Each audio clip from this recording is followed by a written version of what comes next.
Bonjour Nadine Touzeau, vous êtes auteur d'un livre « Analyse comportementale des cybercriminels ». Qu'est-ce que vous dites dans ce livre? Alors ce livre qui est d'ailleurs sous forme de clé USB. Dans un premier temps, oui, il est sous forme de clé USB. Ce sont tous mes travaux de recherche concernant le comportement des cybercriminels. Étant capable de faire du profilage dans le monde réel de personnes sans les avoir vues, sachant que ces profils sont extrêmement précis, j'ai poussé ça dans le monde du dark web, de la virtualisation. Mais alors il y a une première question qui me brûle les lèvres, c'est vous ne les voyez pas, vous n'avez sans doute même pas leurs photos, enfin, j'imagine. Ouais. Comment faire du profiling? Le keyboard, le corps ne ment jamais. Donc par rapport à tout le comportement qu'ils vont avoir derrière leur écran, on va avoir un ensemble d'indications. Alors qu'est-ce qu'on peut retirer? Qu'est-ce qu'on peut voir?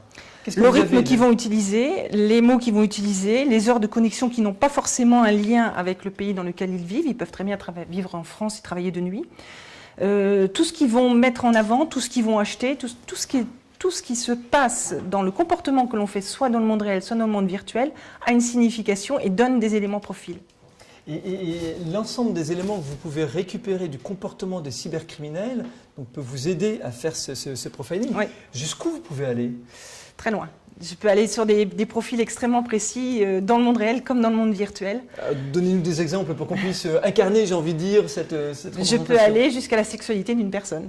D'accord, donc en fonction des heures de connexion, des mots utilisés... Oui, mais c'est plus complexe que ça, parce qu'après, ça nous donne d'autres indications qu'on va analyser. Tout s'analyse, en fait, même le moindre détail, même un objet, quoi que ce soit, tout s'analyse. Après, l'idée, c'est de faire des recoupements et de voir exactement comment ça peut s'imbriquer, en fait, cette collecte d'informations que nous obtenons, comment ça peut s'imbriquer. La seule complexité que l'on a dans le web, c'est que c'est un tout petit peu plus long parce qu'on aura des éléments moins précis que dans le monde réel. Et il y a une notion d'avatarisation, quelque chose que je développe également dans le livre, c'est qu'il y a beaucoup de cybercriminels qui avatarisent leur comportement. Et qui masquent, donc en effet c'est une complexité complémentaire. Oui, alors c'est un masque, oui et non. En fait, ils essayent de vivre grâce au virtuel ce qu'ils ne peuvent pas avoir dans le réel. Donc c'est compliqué et c'est porte ouverte à beaucoup de choses. Alors justement, est-ce qu'on peut avoir un portrait robot? Alors c'est un peu compliqué, mais un portrait robot d'un cybercriminel. Ok, on peut avoir par exemple un black hat. Donc c'est des gens qui sont souvent très techniques, pointus, plutôt des personnes qui n'ont pas forcément un mobile de l'argent. Parfois c'est juste le leadership, la première place, comme Mafia Boy aux États-Unis, qui avait laissé 50 000 foyers, pas aux États-Unis, au Canada, autant pour moi, qui avait laissé 50 000 foyers dans le noir, notamment simplement parce qu'il voulait être plus fort qu'un autre hâte. Qui avait fait quelque chose, il était jeune et il a dit je vais le griller, je vais faire autre chose, mais je vais tester d'abord ailleurs avant de lui envoyer contre lui. Et en le testant ailleurs, il a planté 50 000 foyers au Canada. Voilà. Donc le mobile n'est pas l'argent, donc qu'est-ce que c'est? C'est quelqu'un. Voilà, c'est un challenge d'une personne qui est relativement brillante, qui ne sait pas exactement où il met les doigts et qui se dit derrière, voilà, je suis brillant, je suis plus fort techniquement, je suis quelqu'un qui vit vraiment dans mon univers virtuel et tous les éléments que je peux obtenir et avoir de façon à pouvoir mettre en place quelque chose, mais dans un but précis, et qui là ne sera pas l'argent pour le coup. Leurs profils sont souvent des jeunes. Là, sur ce type de profil, ce sera plutôt quelqu'un de jeune, quelqu'un qui est vraiment orienté et centré uniquement sur cette passion qui est la partie technique, on va dire, de tous ces travaux de recherche que lui-même il a fait, et tout ce qu'il va chercher à développer de façon à être plus performant et montrer ses performances. Ça va être une personne en général qui est assez fermée, qui est peu communicante la plupart du temps, mais qui va par contre être communicante sur ce qu'il est lui-même en fait, sur tout ce qui est centré sur sa passion relative justement au dark web ou tout ce parti cybercriminalité. Il aura très peu de penchants, par exemple sur des choses qui vont plus se sentir sur le monde réel, dans le monde réel. Il sortira peu, il sera plus cloisonné et il vivra ce que j'ai développé comme théorie dans une espèce de zone transverse. La zone transverse, c'est un univers, vous savez, on a les zones de confort, souvent 1, 2, 3 pour les gens qui connaissent, donc on a des zones un peu différentes en fonction de nos affinités les uns les autres, ça c'est dans le monde réel. Dans le monde virtuel, ils vivent d'une certaine manière qu'ils retransposent dans le monde réel, c'est que leur transversalité permet de vivre avec ce qu'ils ont de connecté autour d'eux. Et donc à partir du moment où ils ont cette connexion autour d'eux, où qu'ils soient, ils sont épanouis, ils sont heureux, ça va, ils ne sont pas perdus. Même s'ils sont dans des univers qui sont nouveaux pour eux à l'extérieur, ils se retrouvent plus ou moins proches de leur propre univers à l'intérieur, qui va permettre de dire je suis dans cette zone qu'on appelle transverse parce qu'elle peut traverser toutes ces zones. Et comment on devient hacker? Est-ce que c'est des jeunes qui sont en rupture scolaire? Alors je pose des questions sans doute bêtes, mais non, rupture scolaire, est-ce qu'il y a au niveau familial, puisqu'on est dans le net profiling, allons jusqu'au bout, hein. Est-ce qu'il y a des blocages? Est-ce qu'il y a un rejet? Il y a de tout, ça dépend du mobile. Donc si on reprend ce jeune Mafia Boy, lui, il était ni en échec scolaire, je ne connais pas sa structure familiale, mais globalement, je l'imagine plutôt sereine, saine, peut-être plus ou moins appréciée par rapport à ce qu'il faisait, parce qu'il devait évoquer la plupart du temps qu'il était intéressé par Internet et tout ce qui était en lien avec le dark web. C'est pas pour ça qu'on le laissait plus ou moins faire, mais il n'était pas vraiment entravé dans son univers. On peut imaginer quand même un déficit de valorisation. Pour Mafia Boy, pas probablement. Par contre, pour d'autres, oui. Mais il y a aussi ce qu'on va appeler des mobiles différents, si on prend les cyberterroristes, hein, parce que le terrorisme utilise le dark web pour pouvoir alimenter, notamment faire véhiculer toutes leurs informations avant l'attaque. Il faut voir ça aussi comme ça. Donc, le dark web a plusieurs couches. Ces personnes-là ont un déclencheur avant de le mettre en place. Donc il y a tout un cheminement psychologique qui va se faire, qui fait qu'à un moment donné, le manque de reconnaissance, le manque de valorisation de ce qu'il veut mettre en avant, va parfois pousser à aller plus à l'extrême de ce qu'il voulait faire. Ça dépend du profil en fait, et ça dépend du mobile. C'est très complexe, on est sur de l'humain. Hein. Donc on ne peut pas en quelques secondes...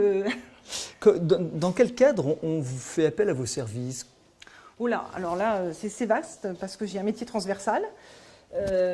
J'imagine que c'est une entreprise qui a subi une attaque, par exemple. C'est peut-être une entreprise qui a subi une attaque, qui se retrouve dans une situation où, je vais vous citer un cas d'une société qui a perdu 40% de chiffre d'affaires en peu de temps, mais qui, quand ils l'ont découvert, ils étaient déjà dans une situation très critique. Et il m'a dit, je pense que j'ai été infiltré. Et que j'étais infiltrée, on m'a volé des données, on m'a volé des contrats, etc. à Internet. Et moi, je lui ai dit, OK, mais c'est certainement par une personne forcément réelle. Parce que, encore une fois, c'est un cerveau qui agit, hein, ce n'est pas une machine.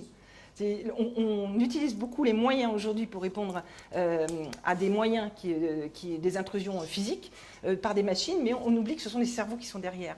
Et donc le cas de cette entreprise-là... Pour l'instant, c'est encore le cas. On n'est pas encore dans 2001, l'Odyssée de l'espace. On n'y est pas encore, mais même si ce sont des robots, ce sont quand même ce sont pas des robots qui se construisent entre eux pour le moment. Donc il y a quand même... C'est rassurant. Voilà, pour le moment. Toujours est-il, c'est que cette entreprise-là, en fait, c'était une personne qui avait été recrutée dans ce but de lui nuire. Par un concurrent? Alors, c'est plus compliqué que ça, parce que derrière, il y avait un réseau asiatique qui véhiculait les données. Hein. C'est un peu plus complexe que ça, mais il y a toujours des réseaux plus ou moins derrière. C'est pas fait quand même de façon anodine. Et la complexité était de stopper cette personne, en fait. Et donc de la faire révéler dans ses aveux, et puis de permettre à l'entreprise de récupérer très très vite son chiffre d'affaires et son image. Et c'est là que vous intervenez dans le profiling et donc dans la détermination par l'action de cette personne. Alors comprendre l'action, comprendre le mobile, et comprendre derrière comment est-ce qu'on peut faire machine arrière de façon à protéger l'entreprise et tous les collaborateurs, les clients, les contrats, les fournisseurs, enfin tout ce qui est autour. Et en plus, cette personne en question sur ce dossier-là, c'est une personne médiatique. Donc il fallait aussi protéger son image à double titre, en fait, et de l'entreprise et de la personne. Il était en train de tout perdre, y compris son couple. Hein. Donc l'idée, c'est de tout remonter en arrière, parce qu'il y a toujours des ramifications. Il y a une personne qui fait des actions, mais il y a toujours des gens plus ou moins au courant, plus ou moins parfois complices, et de voir comment on peut récupérer toutes les données. Je suis assez fasciné par ce que vous avez dit tout à l'heure, comme quoi on arrive à détecter la psychologie, la personnalité d'un hacker au travers du faible nombre d'éléments qu'on peut recevoir. Mais je pense que même parmi nos auditeurs, il y en a peut-être qui ne sont pas avertis sur ce qu'est le profiling, tout simplement. Et qu'est-ce qu'on peut dire à partir d'une personne déjà physique réelle, comme moi par exemple? Alors je ne vous demande pas de dévoiler des secrets, mais qu'est-ce qu'on va analyser? Qu'est-ce que vous analysez dans ma posture, ma gestuelle, ma voix, le fait que je ne sois pas coiffé par exemple? Ça, c'est vous qui le voyez, c'est votre opinion. Voilà. Alors déjà, nous avons tous un comportement propre, nous sommes tous issus d'un certain schéma qui fait qu'on va le reproduire par rapport à ce qu'on est, même si ce n'est pas l'idéal. Par exemple, les personnes qui ont l'habitude d'être battues, je prends l'extrême, ils vont aller plus tendance à aller vers des gens qui ne sont pas forcément bienveillantes, et ils savent que ce n'est pas l'idéal, mais c'est un comportement dit classique, qui sont souvent ce qu'on appelle dans la baseline, dans le schéma, qui permet de dire, voilà, je vais vers ce que je connais de mieux. Oui, déjà, la première chose. Donc, votre jugement de dire que vous n'êtes pas bien coiffé, c'est vous que ça concerne. Parce que moi, je ne le dirais pas, je suis dans un jugement le plus proche possible du zéro. Pour certaines personnes ici, ils ne vont même pas remarquer, parce que ce ne sera pas dans leur baseline, dans leur schéma. En comportemental, on a un ensemble d'éléments qu'on peut relever, mais des objets nous parlent. Des objets. Un objet posé sur les affaires criminelles, parfois c'était un objet qui m'a fait la clé de voûte, qui a permis de comprendre ce qui s'était passé derrière. Parce qu'il faut trouver des preuves aussi. Il faut avoir des éléments là-dessus. Quand on fait un crime, alors en cybercriminalité, il y a moins de morts physiques. Il faut quand même le noter parce qu'on parle de criminalité cyber, mais c'est plus sur la partie vraiment moyen et technique. Mais dans le monde réel, l'homicide, on n'est pas toujours sur le corps tout de suite, on est parfois plus tard. Donc on relève un ensemble d'informations et d'éléments qui nous permettent de faire le profil et de la victime, mais aussi des suspects.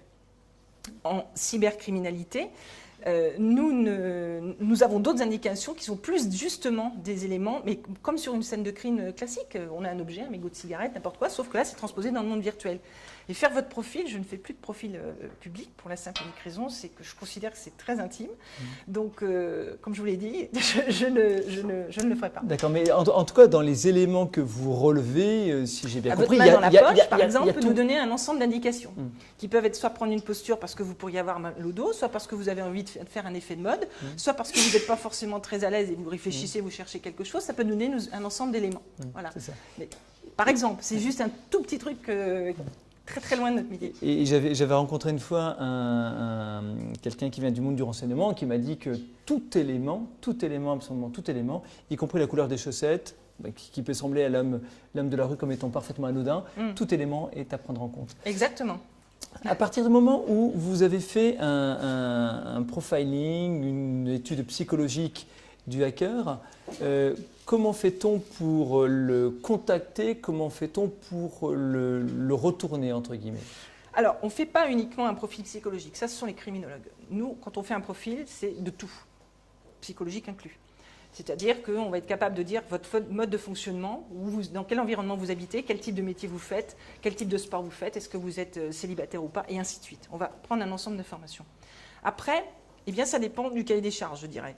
On a une mission qui est de dire, est-ce qu'il faut l'appréhender, est-ce qu'on doit déceler derrière s'il est dans un réseau ou pas, quelle est sa mission par rapport à l'objectif de notre mission à nous, et ainsi de suite. Mon rôle est un métier transversal, c'est de dire, voilà, il a tel profil, il va se passer ça, il va faire ça. Je peux être parfois générique, parfois on ne me donne pas toutes les indications tout de suite. Qu'est-ce qu'on met en place derrière de façon à soit le révéler, soit attendre d'autres indications pour pouvoir en révéler d'autres, et ainsi de suite. Moi, je recadre à chaque fois et j'apporte un ensemble d'informations et un ensemble d'indications aux enquêteurs, aux investigateurs ou ainsi de suite, ou des gens avec qui je travaille, de façon à, entre guillemets, radio-guider pour aller à l'objectif. Il faut recadrer à chaque fois parce qu'une fois de plus, nous sommes sur l'humain et ça change assez souvent. Sauf que la base profil, elle est bien là. Je comprends. Très bien. J'ai une question poil à gratter, comme je les appelle.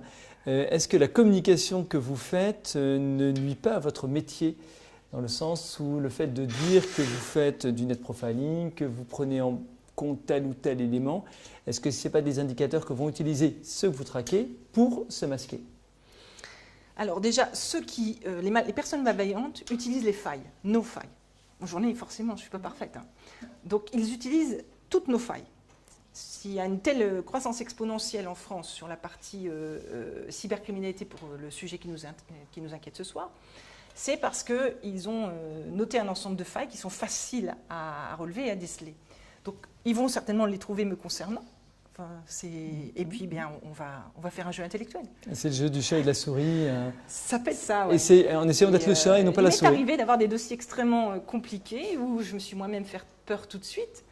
Et puis, on a mis carte sur table et qui gagnerait? Très bien, très bien. Merci beaucoup Nadine.